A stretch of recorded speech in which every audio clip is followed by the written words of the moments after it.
1, 2, 3, 4, 5, pa še mal. Ja, 5,25 m je dolg ta ogromen enoprostornik, ki je celo daljši od marsikaterega kombija. Vem, ste ga videli že zadnjič, ampak ne tega, enega čist drugega. Prav tako v beli barvi, prav tako s 7 sedeži, mogoče je boljše, da vam ga pokažem še malo drugače. Poglejte tega in poglejte tega. Vidite razliko? Maska je tu čist drugačna, to pa zato, ker je tisti bil Forting V9 hibrid, tole je pa priključni hibrid, z eno največjih baterij, 35 kWh ima, kar je malenkost manj od električnega boksa. Dobro, ta tudi malo več porabi, saj je avto 4 daljši od boksa, če malo pretiravam, je pa baterija res zelo velika za priključni hibrid. Kljub temu ni v prtljažniku nič manj prostora. Pri 7 sedežih slabih 600 litrov, zdaj pri 4 pa prek 2,7 kubika.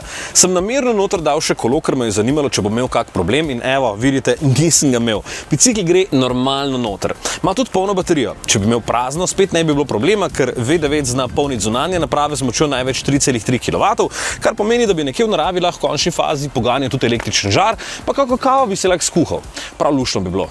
Ja, zdaj pa bicikl ven, po prispevku pa akcija.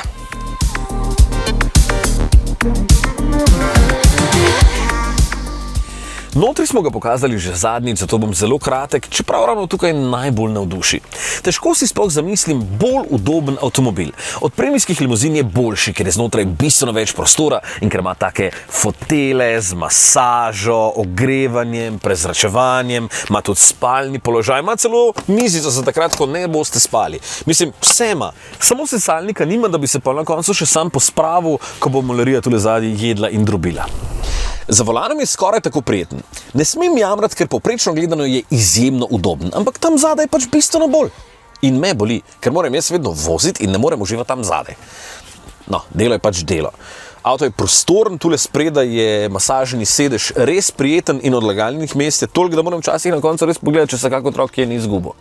Bodo pa mogli še malo dodelati tale multimedijski sistem, bi lahko bil malo bolj intuitiven. Včasih neke funkcije res iščem, pa jih ne najdem takoj. Vam pa ponudim kost za glodanje, ali kak se že reče. V9 lahko izberete kot klasičen hibrid ali pa kot takšen priključni. Tistim v hišah in z enostavno možnostjo polnjenja priporočam tega, ker je motor občutno bolj tih in se večinoma lahko vozite na elektriko.